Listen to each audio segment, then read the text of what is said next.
salve ouvintes e ouvintes do podcast do lado esquerdo do muro, Conexão Israel. Estamos de volta. Mais uma semana, eu, Marcos Gorenstein e João Miragaia. Fala, João. Fala, Marquinhos, beleza? Uma boa, tranquilidade. A gente gravando aí na quinta-feira, tradicional, né? Mas um pouco mais cedo hoje, 9h25 da noite. Finzinho de Lag BaOmer, né? A festa de Lag BaOmer. Bom, não posso falar comemorando, né? Mas lembrando aí um ano daquela tragédia que aconteceu no Monte Meron, né? Comentamos isso no podcast há um ano atrás. É um local onde está o túmulo, né, do rabino Shimon Bar Yochai, e na época, na festividade de Lag BaOmer, centenas de milhares de ultra-ortodoxos vão até o túmulo para fazer pedidos, enfim, para celebrar lá. E ano passado houve uma confusão enorme, empurra, enfim, confusão com milhares de pessoas em um lugar não tão grande, deixou aí dezenas de mortos, acho que foram 40 e poucos mortos. Não foi aberta, né, João? Não foi aberta nenhuma investigação sobre o caso até agora, um ano depois. Não há culpados, só há mortos. Enfim, todo mundo fugiu. O então ministro da Justiça, né? Não, ministro do Interior, né, que era o Amir Ohana, do Likud, fugiu, saiu fora. O Deri, que era o ministro das religiões, também saiu fora. Tipo, todo mundo fugiu da responsabilidade, nada foi feito. E a gente tem um ano dessa tragédia e nenhuma investigação, nenhum culpado foi achado por conta disso. Bom, vamos então passar para o nosso próximo bloco para tratarmos de questão da política interna israelense essa semana. Bom, gente, na verdade é mais um bloco sobre justiça e sociedade. Política a gente vai falar no próximo bloco, mas acaba estando tudo envolvido, né? Até porque quando a gente fala de justiça no último período, a gente tem falado de quem? De quem? Dele mesmo. Nosso ex-primeiro-ministro, líder da oposição, Benjamin Netanyahu, continua o julgamento dele, né? Está sendo acusado aí em 3 casos, né? Os ouvintes que nos acompanham sabem disso. E nessas últimas semanas a gente teve aí o depoimento do Filber, do Shlomo Filber, que era muito próximo do Netanyahu, e ele acabou aceitando, fazendo um acordo, né, com o Estado para ser uma premiação, uma delação premiada, né, uma testemunha do Estado.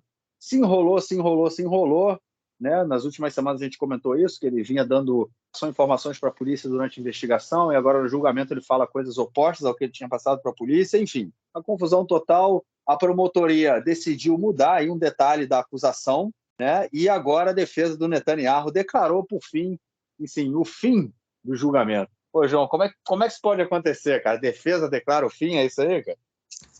Mas isso é uma estratégia política, né? A gente sabe disso. O que aconteceu foi o seguinte, vou explicar linhas curtas para os ouvintes. Enfim, o depoimento do Filber, como a gente tem comentado aqui, ele tem sido muito contraditório com o depoimento que ele deu para a polícia na fase de investigação. Enfim, e não tem como ele não ter mentido em algum dos casos. Ou ele mente para a justiça, no meu caso para o juiz, ou ele mentiu para a polícia. E isso é muito grave, porque, enfim, ele pode agora, ele que é delator premiado, se ele mentiu na investigação, então ele pode perder o status de delator premiado. E se ele está mentindo agora no julgamento, ele pode ser preso por isso, né? Enfim, então é uma situação que é complicada para ele, okay? Embora a argumentação que ele está dando, ela, de alguma maneira, ela faça sentido, ela tem alguma lógica, apesar das contradições. Mas, entre as declarações que ele deu, polêmicas, digamos assim, ou contraditórias, okay? A Procuradoria, ela percebeu um deslize que eles deram, provavelmente, okay? E com esse deslize, eles disseram que o Filber, ele teria se reunido com o diretor da Bezeq, do site Walla, né, que é o mesmo conglomerado, é o mesmo grupo, mesmo conglomerado de empresas relacionadas às comunicações, após a sua nomeação como diretor-geral do Ministério das Comunicações. Eles pediram para consertar essa classificação, né, essa acusação, para que ele se reuniu, para que ele teria se reunido com o diretor da Bezeq, do Walla, após o Netanyahu resolver indicá-lo, que sai de um terreno da objetividade, ou seja, não é quando ele foi indicado, e sim quando o Netanyahu decidiu indicá-lo, o que é, de alguma maneira, problemático para a acusação, porque você tem que provar que naquele momento o Netanyahu teria decidido indicá-lo, né? Não é impossível, mas é problemático. Mas de forma alguma isso derruba a acusação. Né? Isso não vai ser por isso que a acusação vai cair. Okay?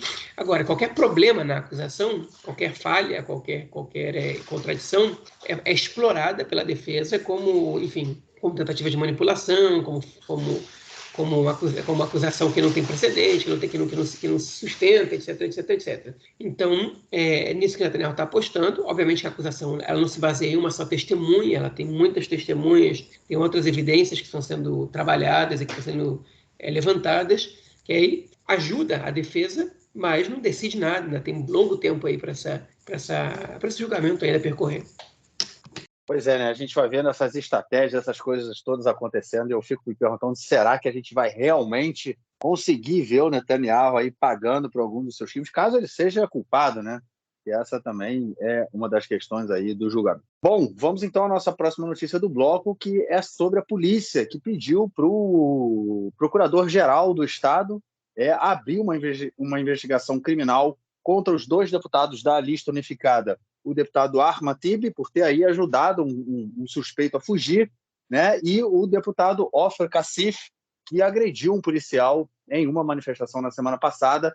Eu acho que foi no episódio retrasado, né? Eu cheguei a comentar de uma região na Cisjordânia, no sul da Cisjordânia, chamado Massa Feriata, né? Que foi decidido, desde o início da década de 80, o Exército queria declarar aquela região como uma região militar, né, uma região de treinamento, e aí os moradores da região, junto com instituições de direitos humanos israelenses, entraram na justiça, no Supremo Tribunal, para que não fosse, né, aquela região não fosse se tornada ali região de treinamento do Exército, e quase mais de 40 anos depois, o Supremo Tribunal decidiu, no último dia, foi no dia de a passagem do Yom Ha'atzmaut, né, do dia da independência, o Supremo decidiu, não, foi na verdade no final do dia de Yom HaZikaron para o dia de independência, né, aquele finalzinho ali de quarta para quinta, né, que foi há 2 semanas atrás, o Supremo Tribunal decidiu que aquela região ali deveria se tornar uma região de treinamento do Exército, e ou seja, todo mundo que mora ali, né, deve sair de suas casas em algum momento, e então cerca de 1.100 palestinos parte deles, né, as casas já começaram a ser destruídas, e outros tantos aí estão aí vivendo numa insegurança total por conta dessa dessa possibilidade de ter os seus vilarejos destruídos para a região ser transformada numa região de tiro, de treinamento. Na semana passada, como eu falei, houve uma manifestação, né, de movimentos de direitos humanos, movimentos civis, né, da sociedade civil de direitos humanos aqui de Israel. O deputado Ofer Kassif foi, né, e quando ele foi impedido de entrar com carro numa determinada região, perto, né, de onde estava a manifestação, ele começou a discutir com o policial e acabou dando um tapa na cabeça do policial. A cena é grotesca, mas enfim, e agora ele é pedido aí foi condenado, né, por todo mundo, e agora é pedido aí para que seja aberta a investigação contra eles. Será que acontece, cara? Pois depende da Yomashit, né, da Gali Barav Miara, que foi eleita para esse cargo em fevereiro, né, que é nova no cargo, a gente exatamente não sabe como ela se comporta nesses casos, decidir se vai permitir que a polícia investigue os parlamentares ou não. O Ofer Kassif, o vídeo é muito claro, a gente vê ele acertando um golpe no policial. O que ele alega é que o policial o tinha empurrado antes e que ele agiu em legítima defesa, e que o policial, o soldado, no caso, ele sim que tinha desrespeitado uma lei quando tentou limitar a imunidade do deputado de estar presente onde ele acha que tem que estar para fazer sua atuação como parlamentar. Né? Mas, enfim, então ele vai ter que provar isso caso essa investigação ela permaneça. No caso do Ahmed Tibi, ele também tem um vídeo, e o vídeo também é meio bizarro. A polícia está tentando encontrar um suspeito e ele para na frente da polícia e não deixa a polícia passar. E o argumento do Tibi enfim, deputado da lista unificada, os dois deputados da lista unificada, mas o Tibi é do partido Tal e o Ofer Kassif do partido Hadash, são dois partidos que compõem essa coligação de partidos, e o argumento do Tibi é patético. Ele diz o seguinte: não, mas a polícia já tinha pego esse cara, ele já tinha fugido. Quando eu estava lá, a polícia tenta pegar ele de novo. E ele consegue fugir de novo, e eles pegam o cara pela terceira vez. Ele falou: eu não tentei evitar nada, a polícia que não conseguiu pegar ele. Agora, enfim, o fato do cara ter fugido não quer dizer que ele não tentou evitar. Enfim, para mim são casos que configuram, eu não sei exatamente se ajuda a suspeito criminal, ou, enfim, no caso, parecem casos de abuso de poder, né? Que deveriam ser investigados no caso, ainda que as pautas que eles estejam defendendo ali podem ser legítimas no caso. Enfim, o deputado ele não pode tudo, né? Agora, o que soa mais ridículo são as explicações que eles deram para terem feito o que eles supostamente fizeram. Enfim, vale só pelo comentário aí. Pois é assim, pode ser que eu queria ver se fosse um deputado da extrema-direita ajudando um daqueles colonos que agridem todo mundo a fugir, ia ser feita a mesma alarde, né? Mas, enfim, coisas que a gente vai acompanhar daqui para frente. Bom, e a terceira notícia desse bloco é sobre o presidente da Turquia, Erdogan, né, que pretende vir aqui em Israel e visitar a Esplanada das Mesquitas, lembrando que nos últimos anos, né, vamos dizer assim, na última década, inclusive, a relação entre Israel e Turquia tinha sido uma relação bem fria, né? A Turquia sempre deu muito apoio ao Hamas, batia muito no governo Netanyahu, apesar das relações comerciais entre os dois países, né? Muitos israelenses costumavam visitar a Turquia. Depois disso, depois de um tempo, isso acabou dando uma esfriada, né? A relação comercial permanecia, mas menos israelenses começaram a visitar a Turquia. A gente teve o caso do casal da cidade de Modena, que é a cidade onde eu moro, que estava na Turquia, passou de barco em frente à casa, ao palácio presidencial, tirou uma foto e foi preso, né, por espionagem, não sei o quê. Foi um caso meio bizarro, assim, a gente comentou disso no nosso episódio na época. Depois eles acabaram sendo presos porque o Erdogan, ele falou assim, eu posso... Quer dizer, eles foram presos, acabaram sendo soltos, depois que o presidente Herzog, né, já tinha assumido a presidência do país, ele ligou para o Erdogan, conversou com ele, e aí o Erdogan soltou. Na verdade, a gente comentou isso na época, né, João? Parecia que o cara tinha prendido aí o casal israelense justamente para conseguir um contato com o presidente israelense, né? Isso foi feito e agora ele vem visitar aí a Esplanada, pode ser, né, que venha visitar a Esplanada das Mesquitas nesse período aí que está muito tenso. João, joga óleo na fogueira ou você acha que vai dar uma acalmada aí nas coisas também? Não sei, é uma boa pergunta, ok? Agora, existe uma preocupação por parte de Israel quanto a essa visita, né?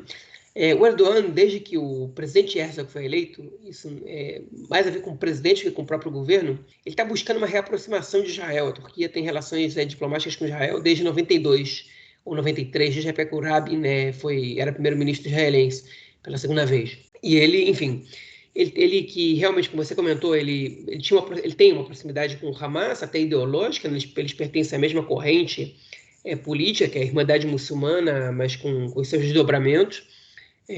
Enfim, e ele tem uma proximidade com o Hamas ideológica, mas ele mantém relações com Israel, diplomáticas, econômicas também, existe turismo, principalmente do lado israelense, e os dois países estavam afastados, com graves crises diplomáticas, até que, de repente, do nada, com a eleição do Budi Herzog, ele começou a se aproximar de Israel. É muito curiosa essa reaproximação. Mas, enfim, eu não consigo entender exatamente por quê, porque justamente o Budi Herzog, por que isso está acontecendo agora, mas está acontecendo, isso é um fato. O Budi Herzog visitou a Turquia, foi muito bem recebido lá, e convidou o Erdogan para visitar Israel. Enfim, e parece que ele vai vir, okay, para uma visita para o país, e ele quer visitar a Esplanada das Mesquitas. Qual é a preocupação de Israel? O Erdogan, ele aparentemente quer visitar a Esplanada das Mesquitas sem a presença de forças israelenses no lugar. Okay? Enfim, ele afirma que a Esplanada das Mesquitas pertence à administração do Waqf jordaniano, o que ele tem razão, esse é um acordo que Israel fez com a própria Jordânia, e que, na verdade, se suspeita que parte da visita dele seja denunciar as violações do acordo que Israel fez com a Jordânia quando forças israelenses estão presentes no local. Então ele quer fazer essa visita lá sem forças israelenses. O que acontece é que se ele faz essa visita oficial nas Esplanada das Mesquitas sem forças israelenses, ele está, de alguma maneira, negando a soberania israelense sobre Jerusalém, né? Mostrando, explanando para o mundo, né, que Jerusalém Oriental, não é um território soberano de Israel, o que vai contra a própria lei israelense, que declarou soberania sobre Jerusalém. Obviamente também tem a preocupação que pode acontecer nessa visita, se o Erdogan pode acontecer alguma coisa com ele, quem é que vai proteger o Erdogan nessa visita à Esplanada das Mesquitas, que é um território que já está muito alvo de tensões, enfim. E a gente está ansioso para ver o que vai acontecer. Eu duvido muito que ele seja atacado ali, mas eu acho que ele pode fazer um discurso inflamado, né, na Esplanada das Mesquitas. Enfim, eu não sei se ele sabe falar árabe, no caso. Na Turquia não se fala árabe, se fala turco, né? Talvez ele saiba, né? E se ele tem condições de fazer um discurso em árabe ali, se vai ser traduzido, se ele vai usar o lugar como palco de discurso, simplesmente fazer uma visita. Mas, enfim, talvez ele só queira ir rezar na Mesquita de Al-Aqsa e visitar o Domo da Rocha, enfim. A gente não sabe, né? A Cúpula Dourada. Mas fica aí também essa informação parcial, porque a gente não sabe exatamente o que vai acontecer. É isso. Cenas para os próximos capítulos. Vamos ver aí se o Erdogan, caso venha e caso visite a Esplanada das Mesquitas, vai colocar mais lenha nessa fogueira que está queimando a todo vapor. Acho que deve ser por conta de Lago Baomer, né? Que faz fogueira, então fogueira está quente aí no Oriente. Bom, vamos então ao nosso próximo bloco para, enfim, tratarmos da questão política interna essa semana. Bom, gente, nesse segundo bloco a gente vai começar tratando aí de uma lei polêmica, que, na verdade, a lei não é tão polêmica, né? Polêmicas foram as reações aí pela aprovação ou não da lei. É uma lei chamada Miamadim Lalimudim, que é da farda para os estudos, né? É uma lei que prevê aí uma ajuda, né, incentivo, um subsídio para que soldados recém-saídos do exército comecem seus estudos, vão estudar, entre aí no mundo universitário ou, enfim, no mundo acadêmico, de uma forma geral, né? Não necessariamente o cara vai fazer uma faculdade, mas ele pode fazer um curso técnico, enfim, continue estudando. O governo queria aprovar essa lei que previa esses incentivos, e aí teve um problema sério aí com a oposição, porque, obviamente, a oposição não quer aprovar uma lei como essa, né? É uma lei que dá direito, é uma lei muito popular, vamos dizer assim, uma lei que vai fazer com que o governo ganhe pontos muito positivos, e aí o Likud não quer que essa lei seja aprovada. Isso porque eles não vão poder colher os louros, né? Eles querem a todo custo aí derrubar esse novo governo. Inclusive, há novas notícias, a gente vai estar falando delas aí na próxima notícia, depois que ele terminar essa. E aí o Likud ele quer votar contra essa lei, está meio perdido. Tem deputados do Likud falando que não importa se o Likud falar que vai votar contra a lei, eles vão desobedecer a orientação do partido, porque, afinal de contas, para os grandes setores da sociedade israelense, o exército é sagrado e não tem como votar contra uma lei que ajuda aí os jovens, né, que doam quase 3 anos da sua vida, no caso de homens, e quase 2 anos de sua vida, no caso de mulheres, ao serviço militar israelense. Ô, João, essa lei deixou o Likud aí meio de saia justa, né, cara? Não, foi uma armadilha que o governo apresentou para o Likud muito positiva, na verdade, mas acho que nem o próprio governo achava que isso ia cair tão bem assim, né? Mas vamos tentar ir para os bastidores dessa questão. A oposição, ela colocou como prioridade número 1 derrubar o governo, okay? O que normalmente acontece com a oposição, especialmente quando ela não tem muito conteúdo e quando ela não quer ser programática. E mais ainda quando ela entende que o governo é fraco e que ele pode vir a cair, né, por detalhes, né, muitas vezes. E o governo agora tem situação delicada, a coalição tem situação delicada, e a oposição aproveita qualquer brecha para tentar derrubar o governo. Mas aqui esse tiro caiu pela culatra, saiu pela culatra porque é uma lei que é muito popular entre, principalmente os eleitores da direita, ok? Que é você ajudar os combatentes, você incentivar, dar um incentivo para os jovens quererem ser combatentes, né? Eles estão 3 anos no exército, enfim, e dão suas vidas para isso, abrem mão de parte importante da sua juventude, recebem um salário michuruca, para não dizer outra coisa.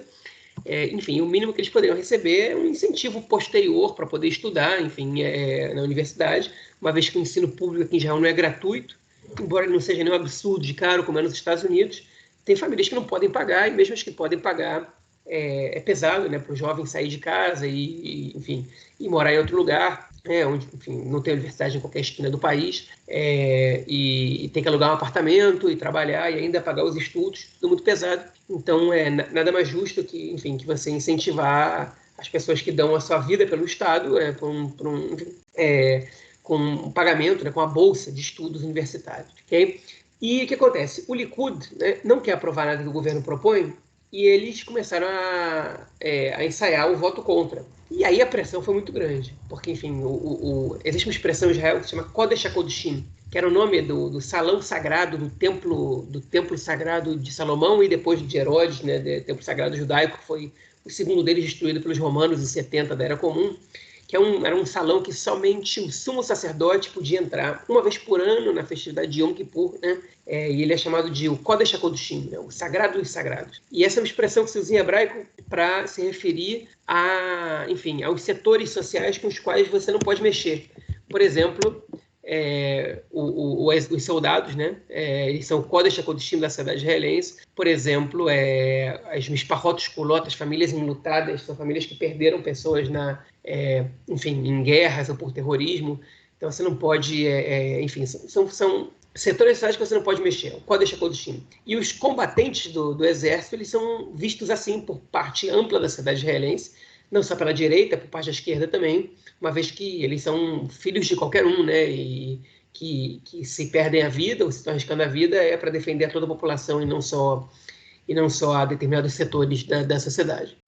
E aí a repercussão foi muito negativa, e parte do Likud, enfim, disse: eu não quero saber, eu vou votar a favor da proposta porque eu não posso votar contra isso, vai contra minhas convicções. Obviamente que também eleitoralmente isso é negativo, né? Mas isso obviamente eles vão falar, não vai ser parte da narrativa deles.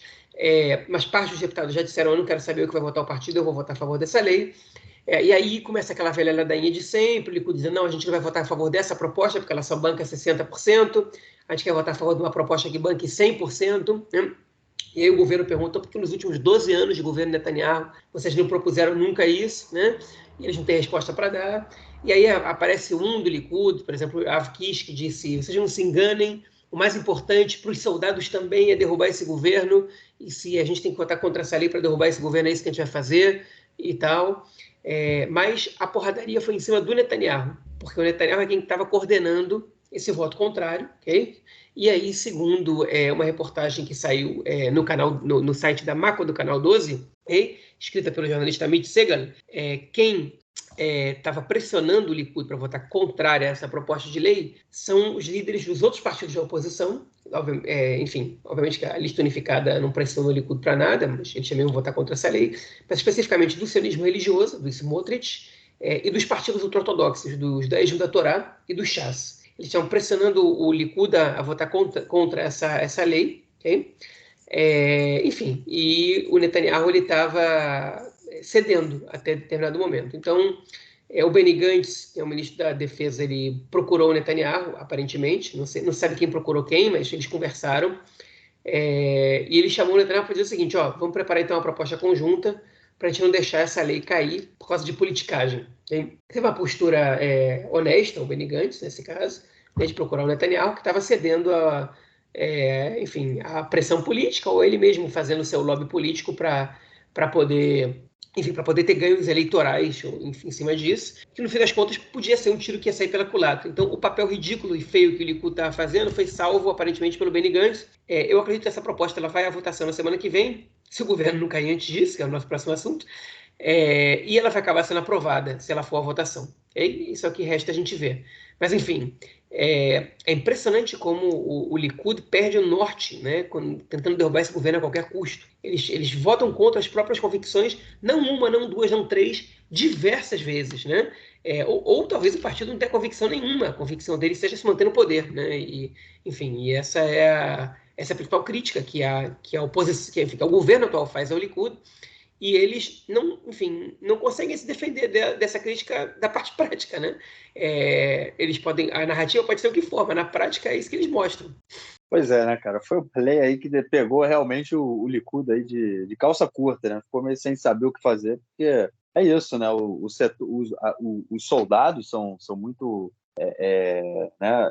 Muito, como você falou, né? O filho de qualquer um, então é uma questão muito central dentro da sociedade israelense e vai mostrar aí, no caso, caso o Likud vote contra, né? Sem sombra de dúvida, vai ser explorado politicamente. Isso não nos resta dúvida. Então, ficou uma saia justa. Eu acho que o que você falou, cara, é central aí, né? Tipo, o que o Likud perdeu completamente.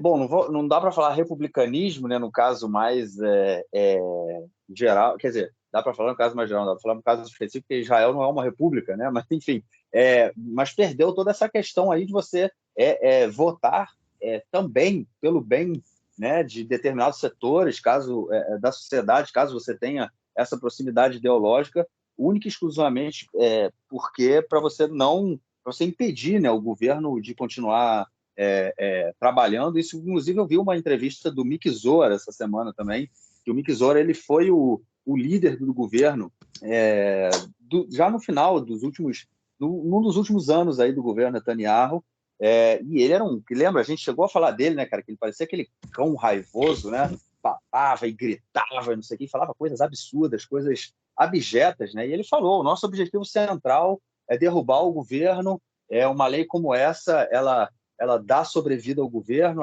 pode ser que a gente vote a favor dela, tipo, ele não disse nem que sim, nem que não, mas ele falou, o nosso objetivo central, o nosso norte é derrubar o governo. Então pode ser realmente que a gente, enfim, tendo tido essa salvada aí do Benny Gantz, né, cara, que obviamente tem um interesse muito grande, até porque, como a gente comentou anteriormente, ele já garantiu o aumento de salário e de pensões, né, para militares, né, garantiu isso aí no orçamento do governo, e agora ele dá também um novo gás aí, né, para setores mais subalternos, né, das Forças Armadas. Bom, vamos então à nossa próxima notícia do bloco, que é a notícia do dia, né, João?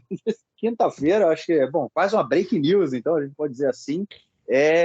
Comentamos, enfim, vamos fazer aquela recapitulação muito rápida. Há coisa de um mês, né, a deputada Idit Silman, que era do partido Yamina, do partido do primeiro-ministro Naftali Bennett, ela resolveu deixar a coalizão, né? Ela informou que ela não votaria mais com a coalizão, deixando aí a coalizão com 60 membros, né? Justinho aí, são 120 parlamentares, a coalizão hoje não tem maioria do parlamento, ela empata com a oposição, só que, e hoje, no dia de hoje, a deputada do Meretz, que entrou como quinta colocada, né, do Meretz, a deputada Gaida Rinaui Zoabi, ela se informou, lançou um documento informando que ela estava deixando a coalizão. Ou seja, a coalizão passaria agora a ter 59 membros. Não só não empata, como perde a maioria do parlamento. O rebu está causado. A direção do Meretz foi correndo para a casa dela, ela mora no norte do país, na Galileia. A direção do Meretz foi correndo para a casa dela, tem uma reunião marcada, na verdade, amanhã, com o Nitzan Horowitz, né, que é o líder do Meretz e o ministro da Saúde, para ver se, pelo menos, o Meretz quer tentar convencê-la a pedir demissão, no caso, né, largar o mandato, e aí o mandato continuaria livre, o Meretz poderia colocar uma outra pessoa, mas caso ela decida manter o mandato com ela, a coalizão perde a maioria aí e pode cair. Quem vai ser o primeiro-ministro, João? Pois quem vai ser o primeiro-ministro a gente não sabe, ok? Mas a gente tem muita coisa para contar sobre essa história da Gaida Zoabi, ok? Então, o ouvinte segue a gente aqui, que a gente vai contar alguns bastidores, vai tentar fazer uma análise do que pode vir a acontecer agora com esse governo, que parece ser, pelo menos a julgar pelo que aconteceu, né, pelo que foi falado nas notícias da noite do canal 11, do canal 12, é menos dramático do que parecia ser hoje de tarde, quando a notícia foi dada. Primeiro de tudo, quem é a Gaida Zoabi? Okay? Gaida Zoabi, ela é uma ativista social da cidade árabe israelense aqui, com uma grande atuação em ONGs, enfim, principalmente na parte de auxílio financeiro a famílias, a famílias de baixa renda da cidade árabe, que foi convidada pelo Nitzan Horowitz, quando assumiu a liderança do Meretz, e pelo Tomer Resnick, que é o diretor, enfim, que é o secretário-geral do partido, a integrar a lista do partido como número 5. Okay? Ou seja, ela não passou pelo crivo dos ativistas do Meretz, ela não passou por eleições primárias. Verdade seja dita, o Meretz realizou eleições primárias em 2019 e desde então não voltou a realizar, fez só para a liderança do partido. E no momento que o partido se juntou com o partido criado pelo Ehud Barak, que no momento chamava Israel Democrática, Israel Democrática, o Meretz incorporou alguns membros daquele partido na sua lista. Um deles foi o Yair Golan, que é o general Yair Golan, que hoje é o número 3 do Meretz. Ele já se filiou ao Meretz no momento, mas ele também não passou por eleições primárias do partido. Então, dos 6 deputados eleitos pelo Meretz, 2 não passaram pelas primárias abertas que o partido fez, depois de muitos anos que fazia primárias fechadas, né? ou seja, o filiado ao partido podia eleger delegados, e esses delegados votavam na lista. Eram 1.000 delegados, mais ou menos, e as eleições eram muito complicadas, que não vou começar a explicar agora, mas não era a democracia interna mais eficiente do mundo. Enfim, então ela foi colocada. Agora, por que ela foi colocada como número 5 da lista? O Meretz, que simplesmente tentou aumentar o seu eleitorado entre a população árabe israelense. E para isso, eles decidiram que entre os 10 primeiros da lista, eles tinham que ter o máximo possível de candidatos de origem árabe. Então, eles já tinham o Issaoui Frade, que é um membro do Meretz há alguns anos, que é sim eleito pelas primárias do partido. Se não me engano, ele é deputado desde 2013, né? Chegou a não ser eleito ali naqueles anos de 2019 e tal, mas voltou à Knesset agora. E eles também têm um deputado, se não me engano, é o número 9 da lista, que é de origem drusa. Então, entre os 10 primeiros do Meretz, você tem 3 candidatos, né, de origem árabe. Mas os outros, com exceção da Gaida Rinawi Zoabi, foram eleitos pelos filiados ao partido. Ela não. Okay? O que, enfim, já configura um problema, porque de onde ela veio, ela nunca foi filiada ao partido, ou talvez tenha sido por algum tempo, mas era desconhecida, enfim, do mundo eleitoral, e ela foi colocada ali. Ela já começou surpreendendo negativamente quando, na campanha das eleições, ela deu uma entrevista a um meio de comunicação árabe, dizendo que em questões relacionadas à temática LGBT, ela votaria, ela se absteria, porque ela não poderia trair as convicções da sociedade árabe, né? O que para o Meretz é um problema muito grande, porque, enfim, o próprio líder do partido é LGBT, o Meretz é o partido que mais levanta as bandeiras LGBT, enfim, na Knesset há muitos anos, e ela teve que se retratar e dizer que aos eleitores do Meretz, que obviamente que ela ia votar a favor de todos os direitos da comunidade LGBT e tal, que ela disse não estava correto, enfim, foi um problema grande ali. Mas essa foi só a primeira polêmica. Ela deu outras declarações polêmicas ao longo do tempo. Ela chegou a votar contra o governo sem nem ter ameaçado na lei do alistamento militar, que é uma lei que ampliaria o alistamento militar, principalmente para a população ultra-ortodoxa. Ela simplesmente não ameaçou, não cobrou, não disse nada. Ela se disse insatisfeita com o governo e votou contra a lei, que foi muito estranho, né? Porque em geral as pessoas usam o voto como uma arma para conseguir alguma coisa, e ela não ameaçou nem nada, simplesmente votou contra, e chegou a dar uma declaração dizendo que em caso de uma operação militar comandada por Israel na faixa de Gaza ou na Cisjordânia, o Meretz ou o URAM, que é um partido árabe que compõe a coalizão, claramente atuariam pela queda do governo, né? O que não foi corroborado por outros membros do próprio partido. Enfim, então, ela é muito independente para ser parte de um partido numa coalizão que exige tanta disciplina, né? Porque todo mundo é obrigado a engolir muito sapo. Enfim, a esquerda claramente está engolindo mais sapo que a direita nessa coalizão, ainda que a direita se coloque muito mais como vítima, né? Eles conseguem a arma da chantagem na mão dos deputados da direita, ela é muito mais forte. Enfim, a Zoabi, eu não tiro a razão, ela escreveu uma carta dizendo que ela não podia aceitar mais o que está acontecendo, o tamanho da violência que o exército de Israel está lidando com a população árabe palestina, e que tem construção de assentamentos, e que Ramadã foi muito violento, muito sangrento, e agora a gota d'água foi que o ministro da Segurança Pública, Omer Bar-Lev, ele liberou a Marcha das Bandeiras, a que vai acontecer no dia de Jerusalém, daqui a não sei quanto tempo, mas falta pouco, né, que passe em frente... No próximo domingo já, em frente ao portão de Damasco, em Jerusalém, na cidade velha de Jerusalém. Enfim, que para o ouvinte que não se lembra, foi basicamente nesse evento, que com essa mesma marcha, que o Hamas, já no momento de tensão, muito parecido com o que está acontecendo esse ano, talvez um pouco mais do ano passado, que o Hamas decidiu lançar foguetes contra Jerusalém e que iniciou a última guerra que a gente teve na faixa de Gaza, né?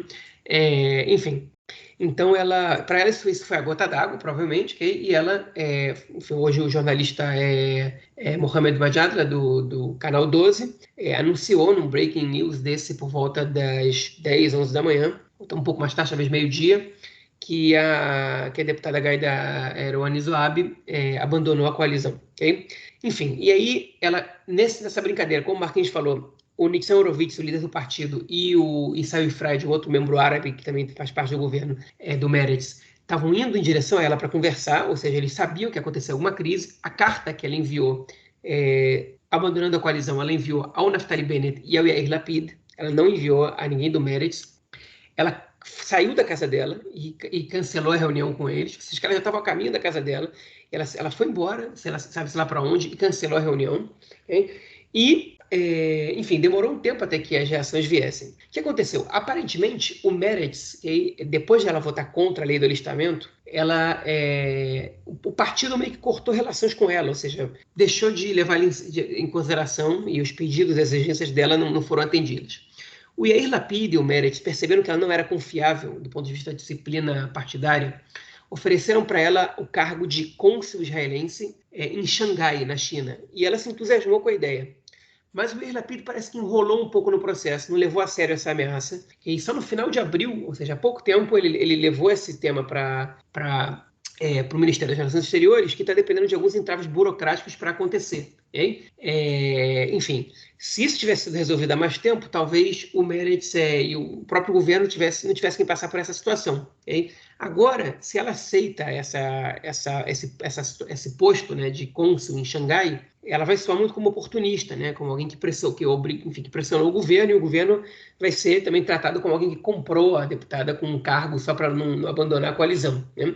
Enfim, ficou uma situação muito, muito delicada. Por outro lado, ela foi dar uma entrevista no Canal 12 hoje, e ela disse que não necessariamente vai votar a favor da queda do governo. Okay? Vale lembrar que essa semana o Netanyahu ia propor em votação na Knesset a dissolução da Knesset, e quando ele percebeu que ele não ia ganhar, ele não levou à votação, porque a votação da dissolução da Knesset, caso ela não seja aprovada, ela só pode ser levada à votação 6 meses depois. Então essa é uma arma que a oposição precisa ter sempre na mão, okay? E não pode jogar ela para votação de qualquer jeito, porque se perde, você tem que aturar o governo pelo menos por mais 6 meses. Okay? E o Likud já está se mexendo, o Likud está muito feliz, não só o Likud, toda a oposição está muito feliz com essa desistência, estão declarando o governo como morto, okay? Com essa desistência, com esse abandono dela da coalizão, mas não necessariamente ela vai votar contra a coalizão. Ela pode virar uma deputada independente, que vai trocar o voto dela pelo que ela quiser, okay? E à base da ameaça, ela vai manter o governo de pé, okay? Mesmo tendo minoria, porque nas votações que poderiam derrubar o governo, basta que ela vote a favor do governo para que o governo não caia. Enfim, ela pode fazer o voto dela valer muito. Quais são os precedentes disso? Ela faz com que muitos outros deputados possam fazer a mesma coisa, e é insustentável para o governo ter que viver à base de ameaça. Okay? E ela também, nessa saída dela da coalizão, ela derrubou os deputados da direita que estavam também vivendo na base da ameaça, mas que não tomaram uma atitude tão drástica como ela, como no caso são o Abir Kara e o Nir Orbach, né, os dois do partido Yamina, que estão aí vivendo a base de ameaça ao governo, né, recebendo alguns prêmios por isso. O Abir Kara, essa semana, recebeu um incentivo de mais de 1 bilhão de shekel para os autônomos em Israel, que tinham sido prejudicados pela onda da Omicron, okay? Que era a principal bandeira dele, ele que é o líder do movimento dos autônomos no país. Ele, enfim, na base da pressão e da ameaça, ele conseguiu esse feito, né, para a categoria que ele defende. E o Nir Orbach, como a gente comentou na edição passada, ele foi agraciado com a construção de 4 mil unidades habitacionais na Cisjordânia. Okay? Enfim, ele que é um histórico defensor dos assentamentos, né? Enfim, e para ficar quieto, ele ganhou esses 4 mil assentamentos, ou seja, a direita, na base da ameaça, conseguiu muito, e ela aprendeu com isso, ela não tem nenhum ministério, e ela quer também. Okay? Então ela disse que essa saída dela da coalizão não tem volta, okay? Mas isso não quer dizer que ela vai derrubar o governo. E ela também está sendo clara. Ela disse o seguinte para a apresentadora do Canal 12, né, para Yanit Levy, ela disse o seguinte: eu vou votar de acordo com o meu norte, ou seja, com o que eu acho que é certo. Okay? Mas quando ela foi perguntar se vai derrubar o governo, ela respondeu a seguinte expressão em hebraico: "Yeh beseder", que quer dizer, vai ficar tudo bem. Se usa muito aqui em Israel. Que não se preocupem. Okay? Enfim, ela vai ter a conversa com o Nitzan Horowitz e com o Issaio Freire amanhã. O Bennett tinha convocado o Yamina para uma reunião do partido hoje à noite, dos deputados, e cancelou a reunião, né, porque ele ficou preocupado. Bom, se ela saiu agora, todo mundo pode ser que queira sair. Ele cancelou a reunião, acho que ele vai esperar o que o Meretz vai dizer. Enfim, ninguém tá todo mundo evitando criticar a Zoabi de maneira muito intensa para que ela não fique irritada e tome uma decisão mais dramática. Né? E eu acho que a tentativa vai ser convencê-la ou a sair de cônsul para Xangai, ou a renunciar ao mandato de deputado. Tá bom, você não está satisfeita com a coalizão, com o governo, tá bem, você tem o direito, tá tudo bem. Realmente esse governo não é o governo que a gente queria, mas, enfim, devolve o mandato para o partido, né? Não caga tudo, né? Enfim, e o principal argumento a ser dado para que ela não derrube o governo é o seguinte, ó, hoje se derruba o governo, você é contra, e quem entra no poder é o Netanyahu, com a extrema-direita junto com ele. É isso que você quer? Hein? Enfim, a gente não sabe o que vai acontecer, mas essa é uma possibilidade, uma grande possibilidade, uma possibilidade real. Enfim, e o que estão cobrando dela é que ela tem um mínimo de responsabilidade para não derrubar o governo. Se você me perguntar o que eu acho que ela não vai derrubar o governo, ok? Enfim, não porque ela vai votar a favor de derrubar o governo, mas eu acho que esse movimento dela, ele pode catalisar a saída de outros membros do governo e que o governo seja derrubado. E, para terminar minha fala, já está prolongando muito, vale lembrar que se o governo cai por algum movimento de alguém do bloco do Lapid, ou seja, qualquer partido que está na coalizão, com exceção do Yamina e do Nova Direita, não, perdão, Nova Direita não, e do Nova Esperança, que é do partido do Guidon Sar, que é o bloco da direita que faz parte dessa coalizão, o Yair Lapid não assume poder. Ou seja, somente se um deputado do Yamina e do Nova Esperança causam a derrubada do governo, o Yair Lapid passa a ser primeiro-ministro interino até depois das eleições. Caso seja qualquer membro de outro partido, o Naftali Bennett segue sendo primeiro-ministro. Então, o Yair Lapid, segundo algumas fontes, ele está histérico com essa situação e ele tem responsabilidade nisso. Ele podia ter acelerado esse consulado de Xangai para Zoab antes, ele não fez. Okay? Então, é isso. Agora, o Martins perguntou quem vai ser o primeiro-ministro de Israel. Bom, hoje é o Bennett e pode ser que ele continue sendo, né? Depende do que vai acontecer agora nos próximos dias. Enfim, vamos ficar por aqui agora. Qualquer informação que a gente der a partir de agora é mera especulação, mas pode ser que depois dessa minha fala, da fala do Marquinhos, que a gente encerre o podcast, que a gente tenha que gravar alguma atualização, porque amanhã pode acontecer alguma coisa, hoje de noite pode acontecer alguma coisa, até no próprio sábado pode acontecer alguma coisa. Vamos dizer assim, quase tiro de misericórdia, né? Vamos dizer quase, porque muita coisa pode acontecer ainda, e se ela falou que ia descer, né, que vai ficar tudo bem, talvez ela realmente não será responsável pela queda do governo, mas o interessante é que esse quase tiro de misericórdia veio de onde menos se esperava, né? A gente falava muito aí do Yamina, há rumores que a Ayelet Shaked e outros setores, né, do Yamina continuam negociando com o Likud, né, uma possível deserção em algum momento, e o Likud continua tentando a todo custo trazer pelo menos mais um ou dois deputados aí da direita que continuam no governo para tentar derrubar, né? Ou seja, é possível que isso aconteça, e aí vem aí de onde se menos espera, vem essa decisão da deputada do Meretz de jogar tudo pro alto. Bom, vamos ver o que vem pela frente, vamos ver como vai ser essa conversa do Nitzan Horowitz com ela, né? E a gente, sem sombra de dúvida, trará novas notícias no próximo episódio. Bom, vamos então ao nosso terceiro bloco, onde teremos uma convidada super especial para comentar com a gente as transformações nas provas de Bagruyot, que são provas que os jovens que estão terminando aí o ensino médio têm que fazer aqui em Israel.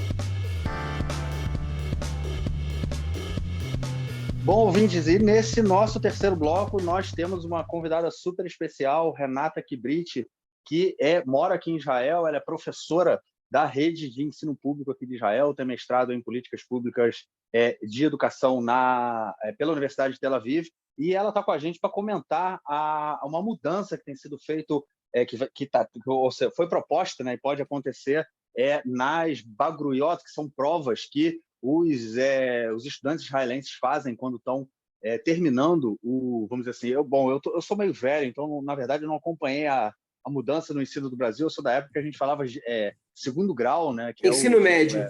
Ensino médio, exatamente, pois é.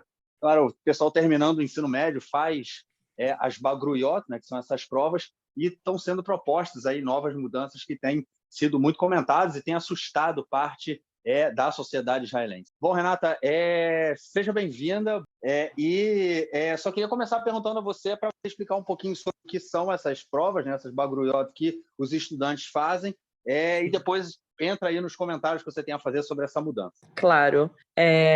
O ensino médio daqui de Israel, segundo grau, depende da época que você cresceu no Brasil, ele realmente é é um conceito difícil do brasileiro entender, porque no Brasil nós estudamos um monte de matérias, todo mundo estuda as matérias naquele mesmo nível, e depois a gente sai com um diploma de segundo grau normal, e todo mundo, esse diploma, né, ele tipo garante que a gente completou 12 anos de ensino, mas depois todo mundo presta vestibular, e a nota do vestibular, na verdade, é o que ajuda a gente a entrar nas faculdades e seguir o nosso ensino acadêmico. Aqui em Israel, o colegial ele funciona um pouco diferente. Existem matérias obrigatórias e níveis de estudo de matérias. Então, como que o ensino é formado? Ele pega as matérias obrigatórias, ele dá a opção dos alunos de fazerem, né, 5, me ajuda aí com a tradução de Yehidá, 5 cursos, vamos Unidades? dizer assim, 5 cursos. 5 unidades do curso, sendo que 5 é o mais difícil, o mais avançado, o mais completo, e quantas unidades de estudo de uma matéria eles consigam fazer. Então, tem as unidades das matérias obrigatórias e algumas matérias opcionais, sendo que no total o aluno tem que fazer X horas de ensino, tantas Yehidot, e claro que no fim das contas ele sai com uma média de notas, onde cada Yehidá, há alguns anos atrás, cada Yehidá, cada unidade de uma matéria tinha uma prova final. Então, no final das contas, o aluno que fazia de matemática, vamos dizer assim, ele fazia ao longo de 2 anos ou 1 ano, depende quando ele começa a fazer as unidades dessa matéria, ele completa o ensino dessas unidades, ele passa nas provas e daí ele sai com uma média de matemática das 5 unidades. No fim das contas, o aluno, ao longo do colegial, tem que fazer várias provas ao término de cada uma dessas unidades. Essas provas elas são gerenciadas pelo Ministério da Educação. E foi visto ao longo dos anos que um aluno de colegial israelense, no fim das contas, ele tinha que saber muitas coisas de cor, ele tinha que estudar muito, a forma do ensino era uma forma muito frontal, quase que não desenvolvia outras... como que eu posso colocar essa palavra? Outras habilidades do aluno que não fosse realmente a memória, a capacidade dele de saber coisas de cor. Então, ao longo dos anos, já fazem mais ou menos uns 10, 12 anos que o Ministério da Educação de Israel está tentando mudar a forma de como os alunos passam pelo processo do colegial, pelas bagruyot. Começou com o ministro da Educação, com Shai Peron, que foi ministro há mais ou menos uns 13 anos, se eu não me engano. Pouco menos, ele foi em 2013, 2014. Tá certo, então?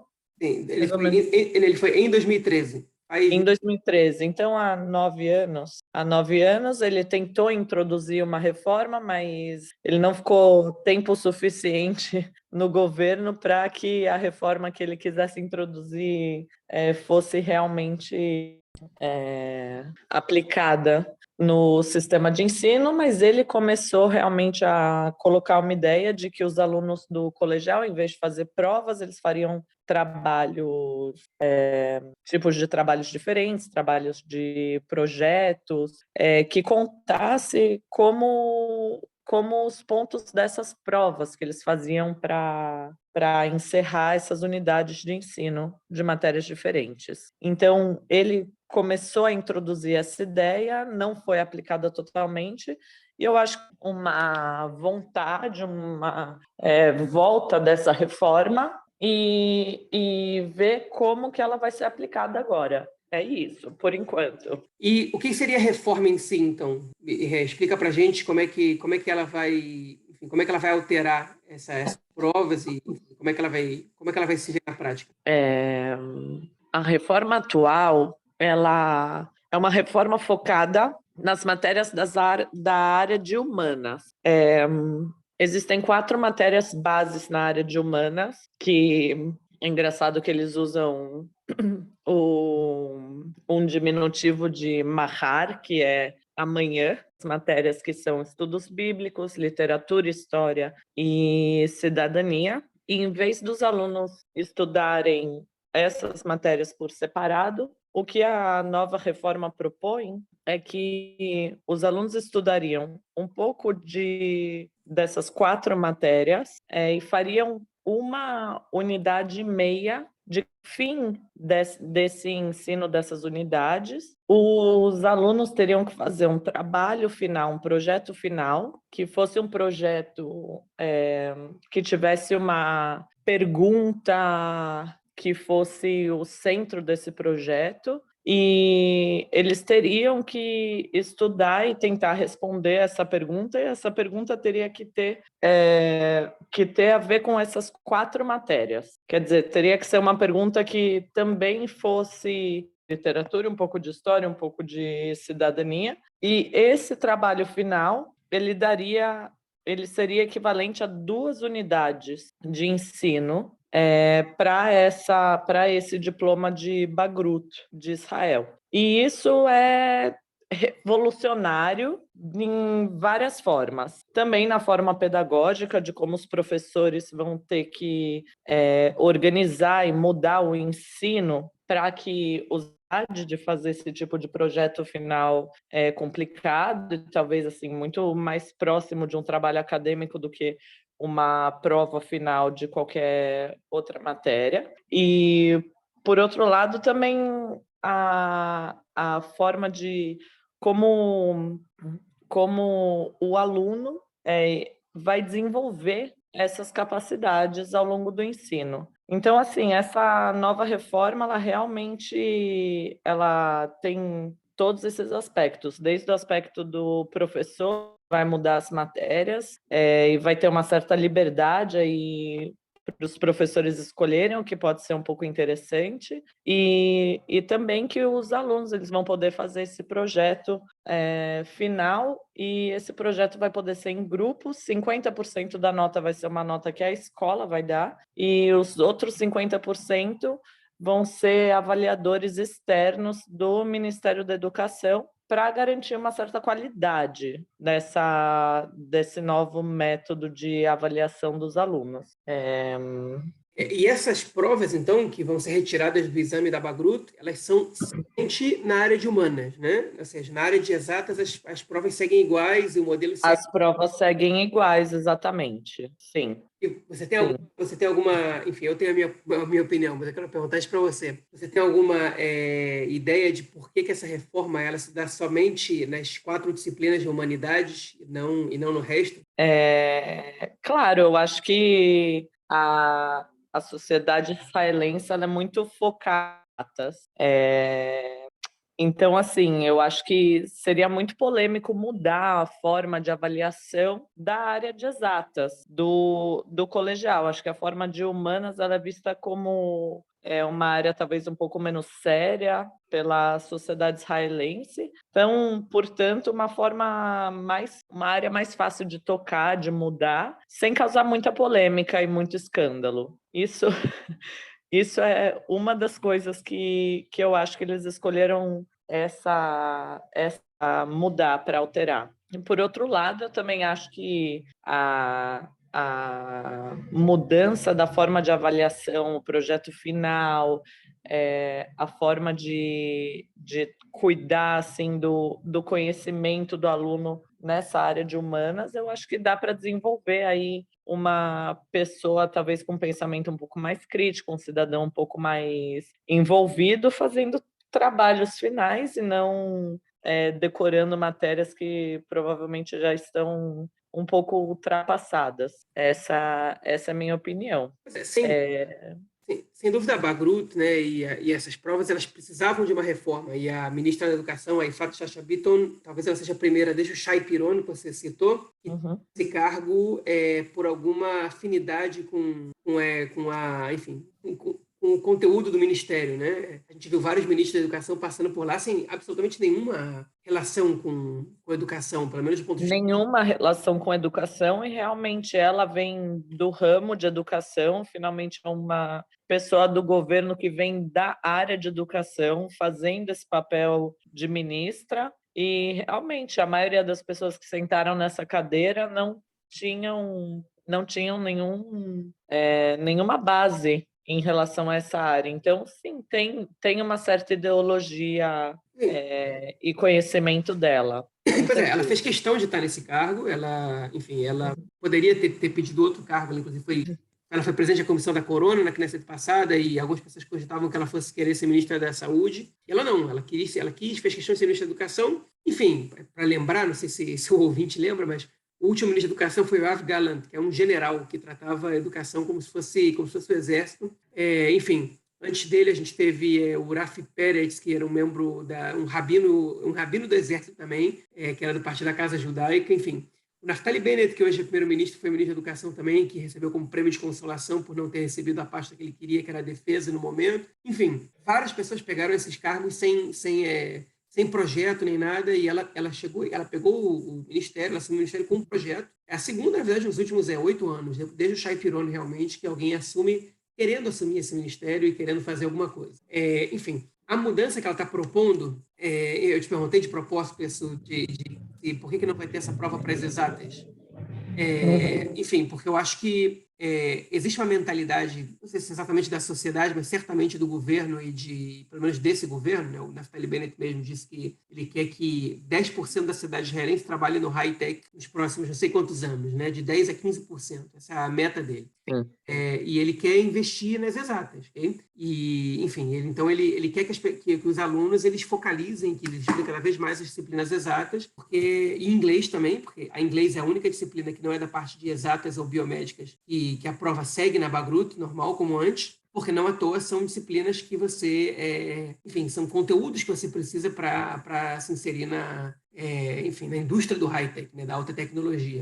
E eu não vejo problema nenhum que você invista. Israel é uma fábrica de programadores e as empresas de alta tecnologia elas florescem no país e pagam bons salários, e acho muito positivo que se invista. A educação pública ela tem um objetivo, e claramente o objetivo da educação pública em Israel talvez acima de tudo, é formar profissionais que possam ser inseridos no mercado de trabalho qualificado.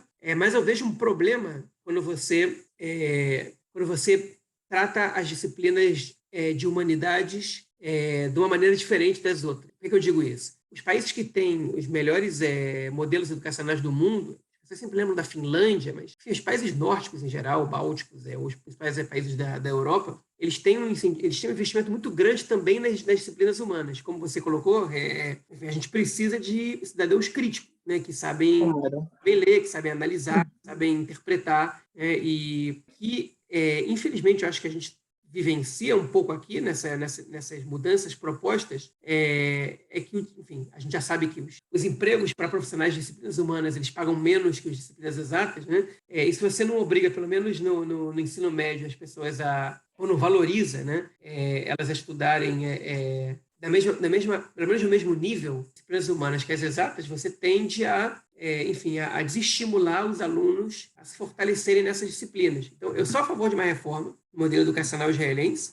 ampla, inclusive, né? Eu estou para escrever há vários anos um artigo sobre como é o ensino de história em Israel. Eu acho lamentável quanto a história geral ela é ignorada, exceto para os alunos que optam por estar na Bagrut, né, por escolher estudar história na Bagrut, porque pessoas que escolhem, que optam por estudar história, elas têm conhecimento de história geral. Quem não opta, lamentavelmente, você tem buracos, né, no ensino de história, na linha do tempo, nos quais você não aprende uma série de episódios históricos e fica faltando um monte de acontecimentos na linha do tempo, que são básicos para qualquer estudante de qualquer país do mundo que estuda história geral. Claro, e no fim das contas, alunos que não optam por estudar história no colegial, eles vão acabar estudando história só da 6ª à 9ª série. Quer dizer, eles vão ter só 3 anos de estudo de história.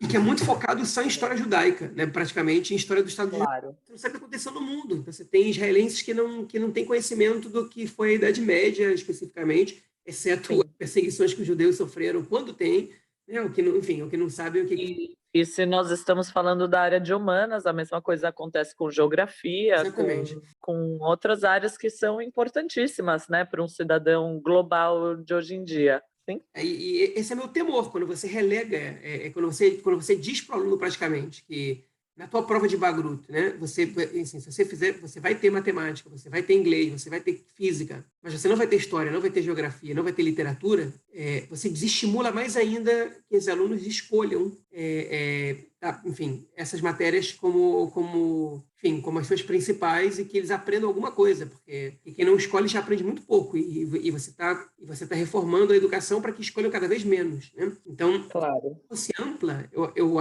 acho que ela seria boa, mas ela não é. Enfim, eu acho que vale muito pouco um trabalhador capacitado para a indústria da alta tecnologia que não tem conhecimentos básicos sobre uma série de disciplinas que são fundamentais para o dia a dia, para a vida, né? Isso vale para Claro. cidadania, geografia, literatura e, enfim, e etc. Essa é a minha posição em relação a essa reforma, nesse aspecto, pelo menos. Eu acho que uma das coisas boas que sim são válidas dessa reforma é que o sistema educacional israelense, há muitos anos ele fala sobre interdisciplinas. Como que nós conseguimos, no sistema educacional, juntar coisas em comum entre elas e fazer dessa forma que o estudo dos alunos seja muito mais com valor, com crítico, com perguntas. Quer dizer, como que você transforma um tema com uma visão muito mais holística em relação a ele? E a única coisa realmente que eu vejo como professor aqui de Israel, ao longo desses anos que o sistema tenta transformar disciplinas em interdisciplinas ou multidisciplinas, de essa nova reforma da Bagrut, ela realmente tem uma capacidade de fazer isso através desse projeto final, como eu expliquei. Quer dizer, você tem um projeto final que vale duas unidades e através desse projeto final você tem que dar uma misturada de todas essas disciplinas e ver a área de humanas como uma área só, muito mais aberta, e isso é uma forma de você aplicar esse conceito de interdisciplina, que é o que o Ministério vem tentado fazer de diferentes formas. Eu sou professora de sexta série do ensino fundamental aqui, e eu vejo isso há muitos, muitos anos tentando ser implementado no ensino fundamental e não tendo sucesso nisso. Então, eu acho que dessa forma, talvez começando pelos colegiais, nós consigamos ver essa mudança desde o ensino fundamental até o colegial daqui a alguns anos. Isso pode ser muito a educação do israelense. Eu acho que, para além de tudo isso que vocês colocaram, né, nessa questão de você, de uma certa forma, né, por um lado, como você, Renata, colocou, né, que essa interdisciplinaridade, né, ela pode fazer com que os alunos construam, façam um trabalho final aí um pouco mais rebuscado, né, busquem fontes que liguem diversas disciplinas. Eu acho que esse outro lado, né, que faz com que as disciplinas humanas, principalmente a questão de história e de cidadania, que são tão importantes, né? Eu acho que é muito complicado a gente deixar de discutir isso ou deixar em segundo plano, né? Tirar um pouco do peso disso para querer transformar e dar um peso muito maior à questão das disciplinas mais técnicas, vamos dizer assim, né? Até a formação futura de novos professores nessas áreas, né? Na área de história, na área de humanas, como você falou de uma forma geral, geografia. As pessoas não se desestimulam, né? Hoje a gente já tem uma dificuldade muito grande nisso, porque, enfim, como em qualquer lugar do mundo, né, os professores, né, não têm não são, vamos dizer, como é que chama? Marihim, como é que chama isso? Não são, não é avaliados, mas não recebem apreciados, não são apreciados. Exatamente isso. Essa apreciação, essa valorização do professor, né, acontece aqui também, né? Eu acho que é um fenômeno mundial, a gente pode dizer assim, né? A profissão de professor ela é muito precarizada, e eu acho que esse movimento ele pode estimular ainda mais, né, essa precarização, fazendo com que no futuro a gente tenha cada vez menos oferta de pessoas que se identificam com esse tipo, com essa área de educação, né? Até porque, no caso, a pessoa vai até se identificar, mas ela não vai seguir isso como carreira por conta dessa dificuldade. E aí a gente lembra também, eu acho que é bem interessante também do sistema educacional, mas aí a gente já falando um pouco também do universitário, que muitas profissões que você faz, né, você acaba fazendo dois em paralelo, né? Eu conheço pessoas que estudaram comunicação e ciência política, engenharia de computação e criminologia e sociologia. Criminologia e sociologia aqui em Israel são duas disciplinas que andam bem juntas, o que também é muito interessante. Mas, enfim, isso é coisa para outra discussão. Então, você tem essa questão em que muita gente, por exemplo, como essas pessoas que vão estudar tecnologia e fazem uma segunda faculdade na área de humanas, mas o foco delas, no caso dessa segunda faculdade, é um foco somente de interesse. O cara tem um interesse, ele gosta de estudar aquilo, mas não é que aquilo vai ser aprovativo, vamos dizer assim. Não dá o devido não dá a devida ênfase, né, nesse estudo, até porque não é o plano, né? O plano é realmente que seja uma faculdade secundária, que ele se forme, no caso, em engenharia da computação, e a segunda faculdade dele, né, ele tenha uma formação de história, uma formação secundária, o que acaba desvalorizando ainda mais e precarizando, né, e dificultando também que novos jovens cheguem a essas posições, o que, se a gente for pensar numa roda, né, que vai ali rodando o tempo todo, a gente pode em algum momento, né, ter mais dificuldade de conseguir professores nessas áreas. E a reforma, é importante a gente dizer isso, ela ainda não foi a votação, né, no gabinete entre os ministros, porque ela prevê possivelmente alguma alteração na parte dos salários, e o sindicato dos professores tem que autorizar qualquer mudança que tem, eles têm que aprovar isso. Hein? O sindicato não tem autoridade para vetar mudanças de conteúdo, para influenciar na reforma em si, embora, obviamente, eles tenham opinião sobre isso, e a gente ainda não viu claramente, porque a reforma ainda não chegou no gabinete para ser votada pelos ministros antes de Knesset, mas a reforma em si, se ela tocar nos salários, aí sim o sindicato tem capacidade de opinião, e vale lembrar que, nesse momento, o Sindicato dos Professores está travando uma batalha com o Ministério da Educação e com o próprio governo pelo aumento dos seus salários, né, como você comentou, do trabalho precarizado dos professores, e o que possivelmente vai acontecer, e o que se espera que aconteça como mínimo, é que os professores do ensino fundamental, no que seria um ensino fundamental no Brasil, eles tenham pelo menos salário equiparado aos professores do que hoje são o ensino fundamental mais velho, né, que são as Hativot aqui em Israel, e o ensino médio. Isso é o que está em discussão agora nos professores, e que pode vir a acontecer. Espero que, no mínimo, isso aconteça. Só queria complementar com essa informação. E aproveito agora para agradecer a Renata pela participação, muito legal, muito boa. Obrigada pelo convite. Volte sempre. Obrigadão, Renata. Sempre convidadíssima, sempre querendo participar, né? Só entrar em contato também. Obrigada, queridos. Quando tiver alguma coisa para acrescentar. Na área de educação, você tipo, volta. O que, eu não sei se é interessante ou não, mas realmente a gente não falou da área dos professores em relação a essa reforma. Mas, tipo, a questão dos professores terem, tipo, 3 escolhas de caminhos de como eles gostariam de ensinar esses cursos, que é interessante. O que o João falou, tipo, em relação à influência, assim, acho que talvez para o público saber também que, tipo, os professores, eles precisam passar por cursos. Em qualquer reforma, eles precisam aprender as novas técnicas, as novas... tipo, para que eles consigam realmente atingir o objetivo. E tudo isso são horas pagas, né? Horas que têm que ser pagas. Então, por isso que qualquer reforma... ainda mais desse tamanho, tipo, acaba botando em risco os contratos salariais. Exatamente. Bom, Renata, então eu também gostaria de te agradecer mais uma vez aí pela sua participação. Obrigadão. E se você sempre que tiver vontade aí de conversar com a gente, algum assunto na área de educação que você acha que é importante que as pessoas entendam e escutem, é só entrar em contato e as portas estarão sempre abertas para você.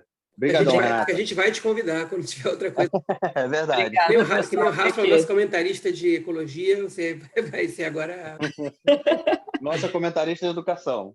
Tá ótimo, perfeito. Foi bom que eu estudei aí, aprendi uma coisa nova, tá ótimo. Legal. Perfeito. Obrigadão então, Renata. Valeu, pessoal. Boa noite para vocês. Bom, vamos então ao nosso próximo bloco para ouvirmos o comentário do camarada Nelsinho Burg. Manda aí, Nelsinho.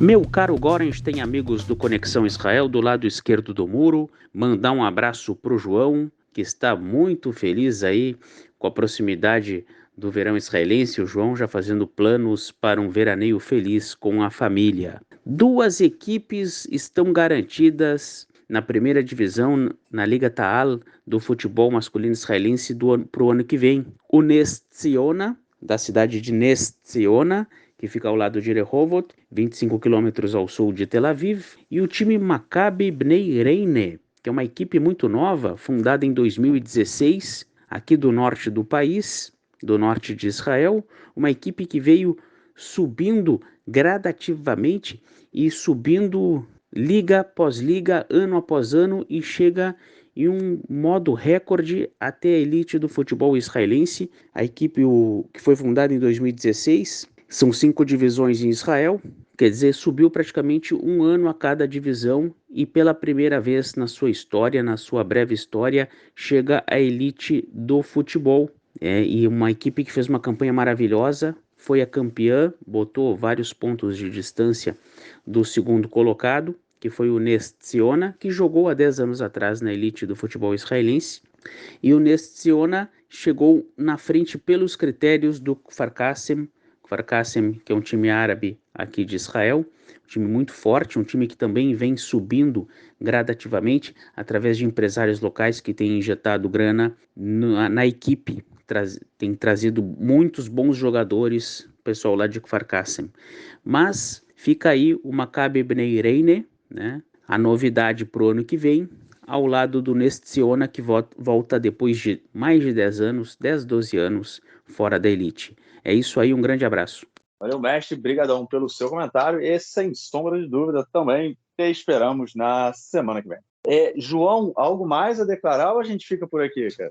Sim, um comentáriozinho pequeno. Queria dar Mazal Tov, ou Mabruk aí para o nosso amigo Rafael Stern, que amanhã se casa. Opa, com certeza. Amanhã se casa, pois é, aqui em Israel. Enfim, tudo de bom, felicidades para o casal, que tenham uma vida com muita alegria, muito amor e muita felicidade. Enfim, vocês que não escutarem isso, o Rafa já vai estar casado.